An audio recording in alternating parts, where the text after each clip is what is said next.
Yo, what's up, everybody? Welcome back to Kicks and Cuts. It's Marv here. Got the man Speed. Yes, sir. Film a little bit of content, and then we're gonna go to the beach a little bit later. Talk about some sneakers. Talking shoes on the sand, and it doesn't get better than that.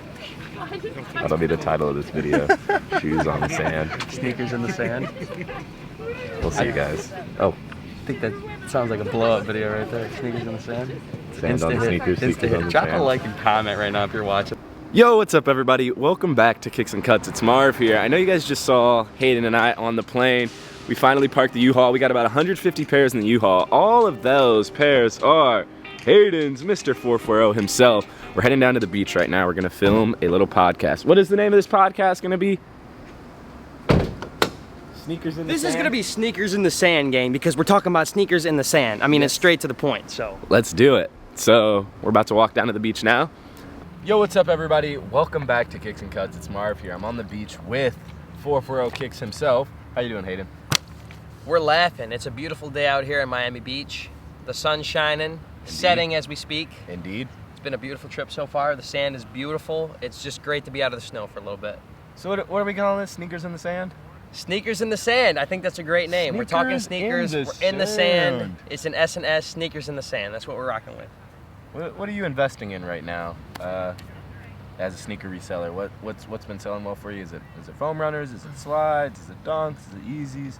Is it Jordans? What's moving well for you right now? So honestly, a lot of people know me as the Yeezy guy just because I sell a lot of Yeezys. I mean, Right. we could just keep it at that. So my biggest movers are probably the foam runners, the slides, and then like classic dunk colorways. Like men's dunks have never been at like an all-time high as they are now, Right. especially like the Panda dunks, the men's, the women's, the grade school. Man, I mean, everything from, you know, the UNLVs to the goldenrods. Like any men's dunk I get usually moves very quick.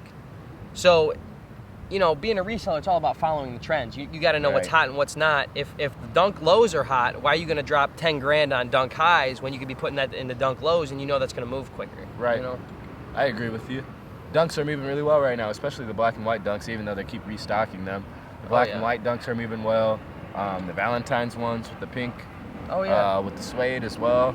And I know what are the dunks called that you just got with the bright pink ones? So I've been fortunate enough to grab a few unreleased dunks, including the Court Purple Lows Okay. and the Pink Prime Highs, which are a personal favorite of mine. Honestly, not the biggest dunk high guy. I mean, I have the Vast Grays. I love to rock those. But Right. the Pink Primes are just beautiful. That's They like are. a vibrant pink, a hot pink. Perfect Valentine's Day colorway. So, They look guys, great. if you're looking to grab your ladies a pair of shoes, Hey. the Pink Primes, I'm telling you, they're Tap beautiful. in. They're beautiful. 440 Kicks on the gram. They're beautiful.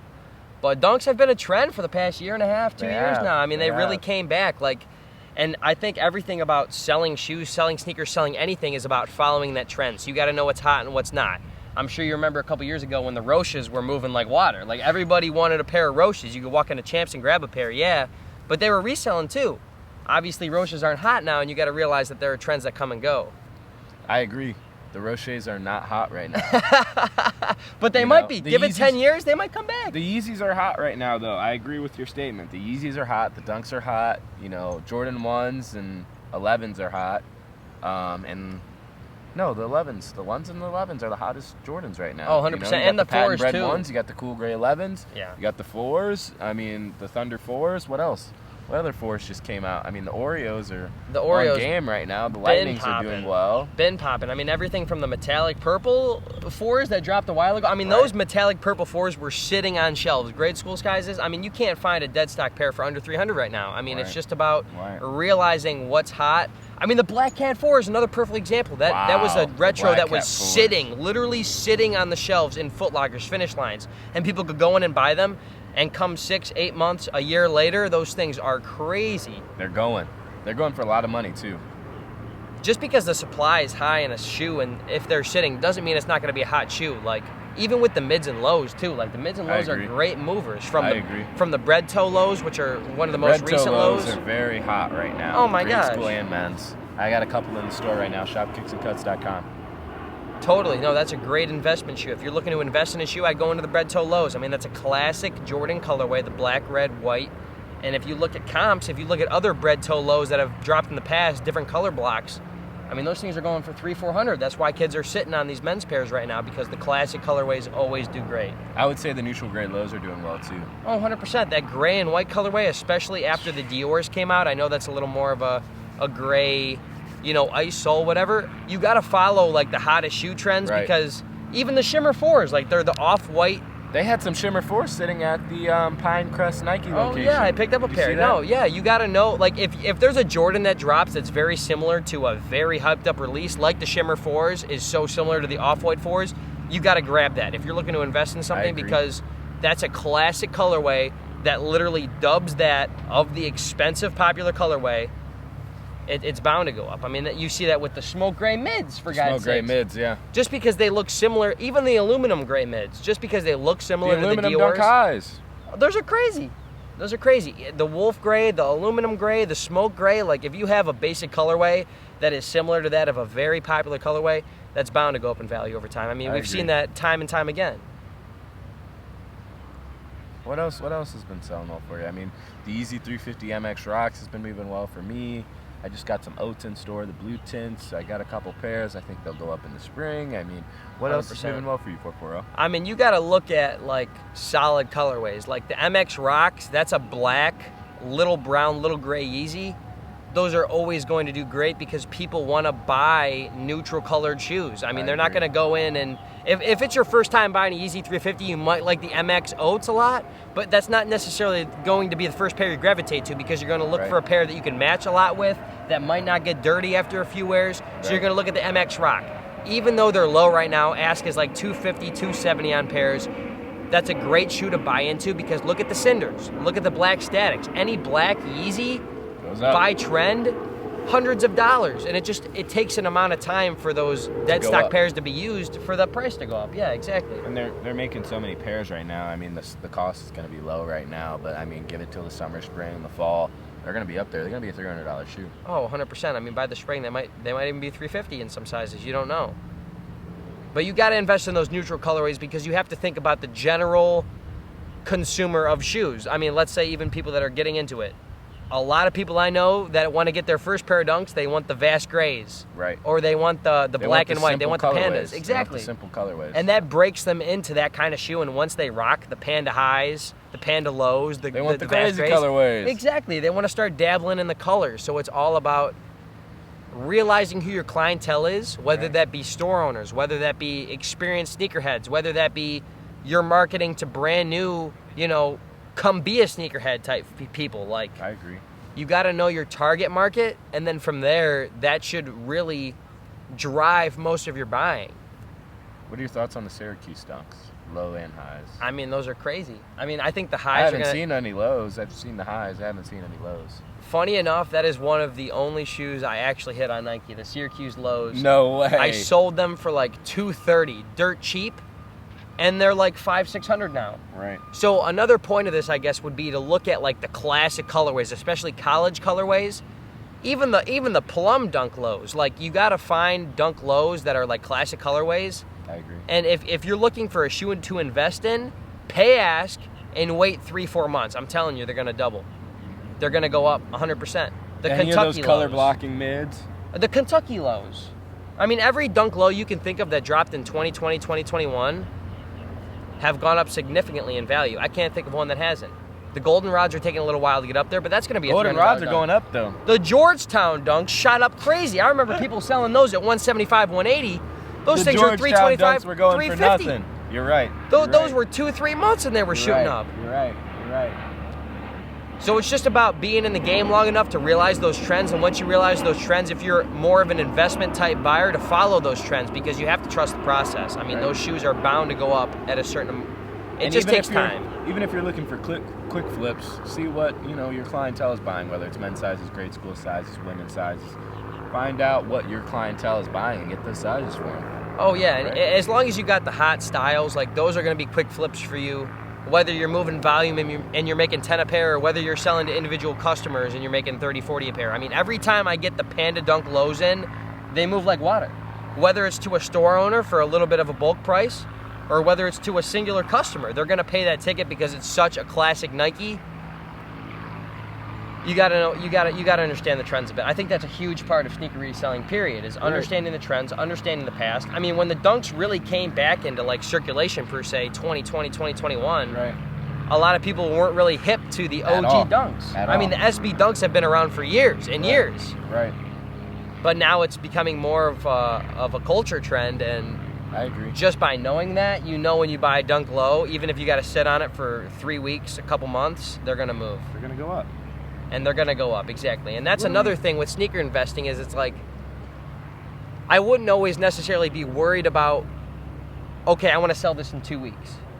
You know, because as long as you're buying a classic silhouette, you know that you just got to give it time. Exactly. Even if it takes a month, 2 months, that's going to move. It's an appreciating asset. A lot of these shoes that you're buying, if you have them for longer than a month, are going to go up in price. Right.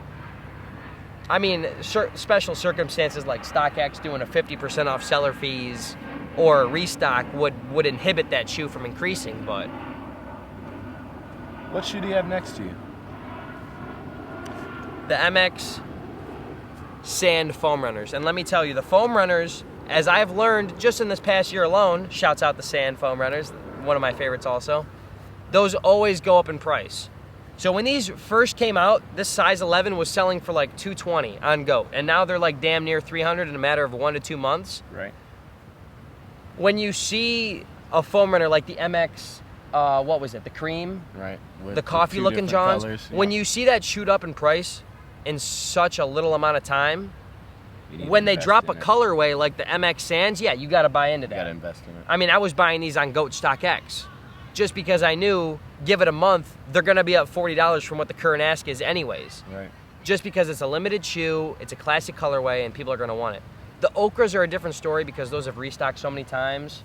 I mean, I've been selling Okra foams from $210 to $260. Like, it just depends on what time in the market you got them at. But when they drop an MX, You got to grab it. you got to grab that. I mean, that's a classic colorway. Everybody loves, I shouldn't say everybody, a lot of people love foam runners. It's a different type of style of shoe, and they move very well, especially in warmer climates like down here in Miami.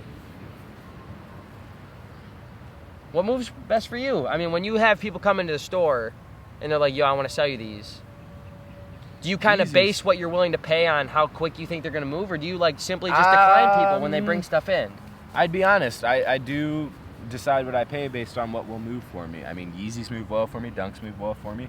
The Dunk Lows opposed to the highs. Every time I get highs, they sit for a minute, but they move. I mean, the lows do really well for me. Yeah. And depending on the Yeezy colorway, they do well as well. The MX Rocks, I've been paying anywhere between $250 to $270, moving them at $299.99, and they're doing well. It's like you said, it's a solid colorway. It's black. 100%. Any black Yeezy's gonna go up. 100%. Just wait till they stop making them, man. But what if somebody brings in MX you... Rocks are gonna be $325, $350. Oh, 100%. But what if somebody brings you in a Jordan 3 or maybe even a Jordan 6 or a 7? Are you like more hesitant on buying that? Unless it's 11, 12, or 13, or any of those half sizes, I'll pass on it. Yeah. Because those are the people that are going to buy it. Most girls, unless it's really like a girly colorway or hot, they're not going to buy a youth size in a Jordan 3 or a Jordan 7 or 8, you know? I need men's sizes in those. So looking in the silhouettes, like in your full inventory, based on what you have, what is the majority of sizes that you're carrying currently? Is it more grade school predominant? Is it more men's predominant? Yeah. A lot of girls shop with me, but a lot of men shop with me as well. So I jump from that grade school 4.5 through 7Y, all the way up to men's 12 through 15. You know, that's what moves for me. Yeah. So, you know, every store owner is going to have different things. You know. How long would it take you to say you found out what moves best for you in your store? I mean, I'm sure that's a concurrent thing. You're always trying to... It took me 6 months, 8 months, a year to find out what moves for me and what sells well. I mean, it takes time, you know. You can say, oh, this moves well for me, but it's only been 2 weeks, you know. You got to take time, see what really moves for you, what moves well for you. And another side of that too, I think if you're a new reseller, like starting a page, you wanna get a name out there for yourself. Right. You can't be afraid to buy like a couple pairs of Jordan 3s or a couple pairs of Jordan 7s. Get some variety. Even if it takes you a while to sell them, or you even have to break even on them, building your page and showing your future followers that you can buy that kind of stuff is a very important point. I mean, yeah, it's a skill. Because you're showing people that follow your page you can touch these kind of pairs. I mean, not everybody that hits you up is going to want a Jordan 1, 11, or 4.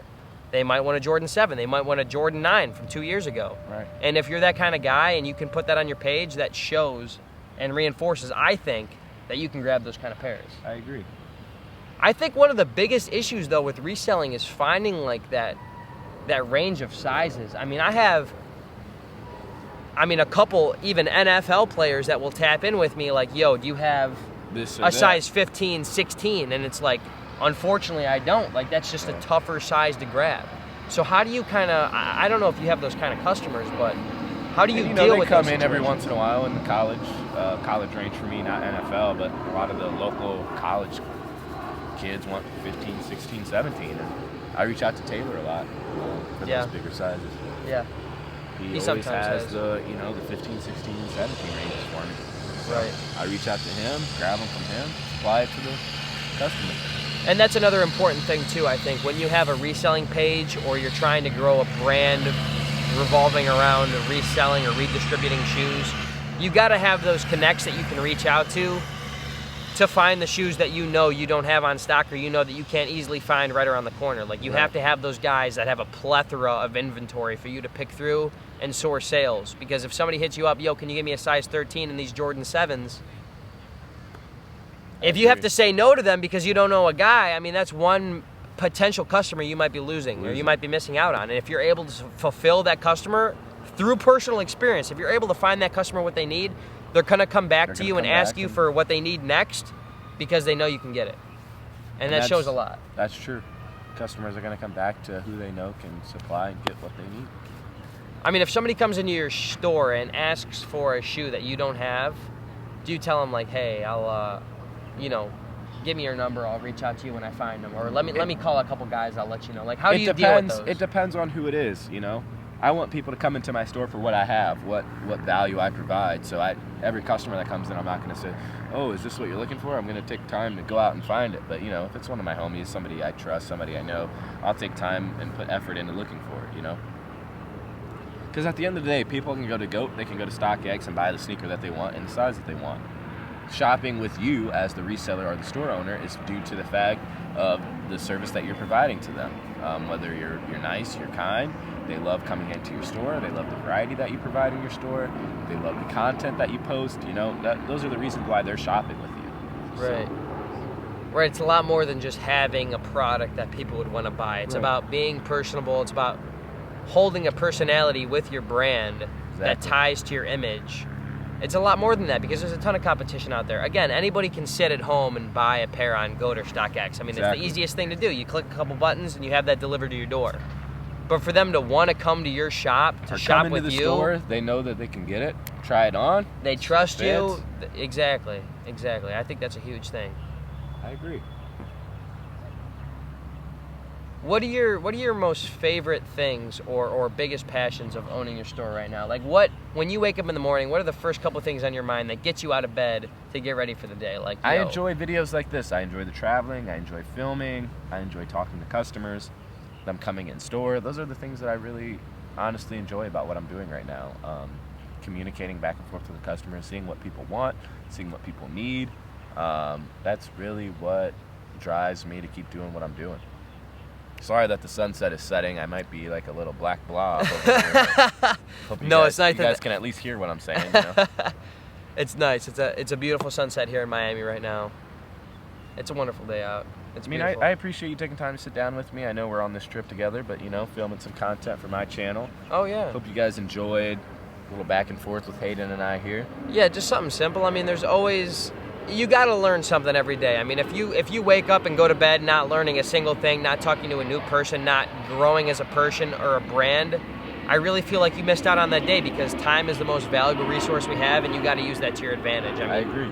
Even when I'm at the gym, like I'm networking with people in the sauna. Like I got people that I met in the sauna that are coming on my podcast just because I started a conversation with them. Like, you got to treat every day like it's your last and really make the most of it because that's the only way you're going to really grow and exponentially blow up your business. I mean, if you're just sitting there hoping everything's going to come to you, I'm sorry, it's not. I mean, some things might. You might have opportunities coming your way, but you got to be willing to go out and get that shit or you're not worth it. I mean, you don't deserve to have those opportunities if you're not willing to go out and find them yourself.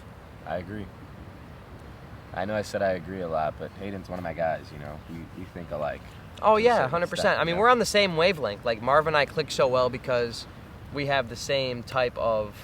Energy. Exactly. Not only the energy, but the mindset, too. Like, it's a different type of person that's willing to step away from a system, per se school, where everybody goes to school because they think they have to get a degree to get a job. When you're able to step away from that and realize that you have something else going on in life, or you believe in yourself, you have a passion, you have a drive, that's everything.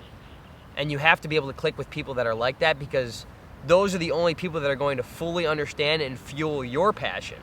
I mean, even when I was thinking about dropping out of school, I would talk to my friends, and they'd be like, oh, you know, you're 2 years in. Why wouldn't you just stop right now? Why wouldn't you just, you're halfway there.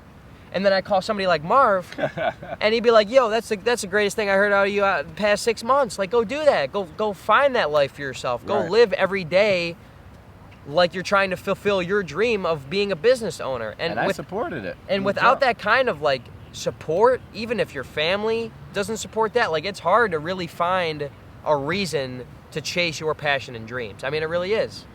Thankfully, my parents were, like, fully supportive. They're like, we believe in you. You're a driven kid. We believe in what you're doing. We know whatever you end up doing, you're gonna make your money. You're gonna have a successful life. And that really meant a lot to me, because they could understand where I was coming from, and they saw the drive in me.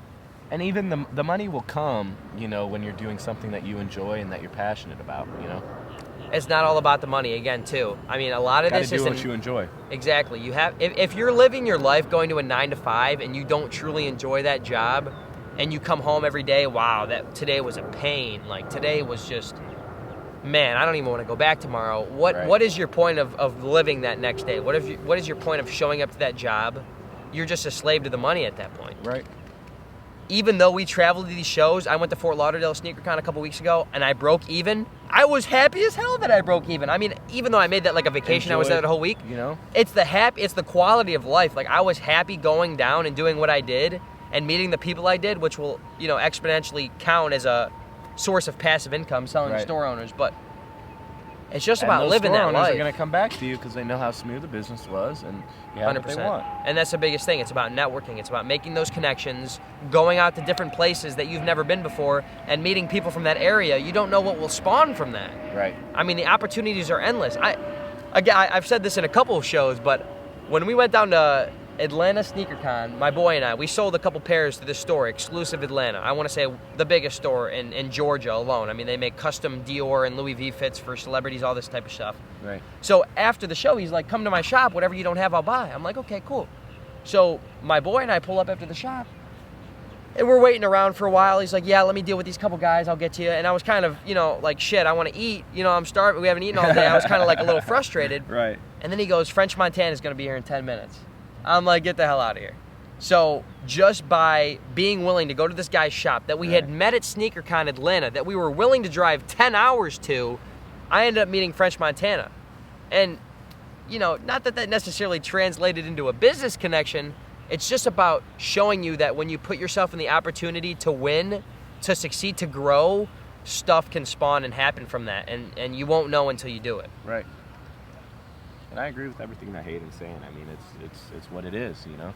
You meet people, you network, you talk to people, you grow. And this is with any business. This isn't just shoes. This isn't just reselling. This is any business. If you own a flower boutique, if you own a candy shop, if you own a comic book store, you're not going to grow or experience the development that you're looking for unless you network and work with other people. Right. I mean, everything we're doing is an investment of our time. We're 20 years old, sitting here on Miami Beach.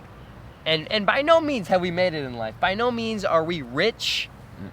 Are we riding in Lamborghinis? Are we set for life? No. But what we're doing right now, we both understand with our mindset that this is an investment of our time that will yield success down the line. I mean, we're talking 5-10 years from now. I started my Instagram page in 2015, and I didn't take it serious until about 1.5 years ago. Right. You can look at my page now and see the time and the dedication I've put into that, and really see what time does to a business. I mean, it's all about that time. It's all about that time. And you got to be consistent with it. If you're not passionate about it, I would recommend you to not throw yourself into that. Like, if you're passionate about something, put your life into that. Like, be willing to burn bridges for that. Because when you're passionate about something, you're never going to get a greater energy from that passion than that. I mean, Right. it doesn't matter what the money you're making. It doesn't matter what your job position's like. If you're not happy or passionate about that, you're going to stay content with where you are in life because you're trying to get to the next day. Right. I mean, I'm never content. I did 43 racks in SneakerCon Fort Lauderdale a couple weeks ago, and yeah, I broke even.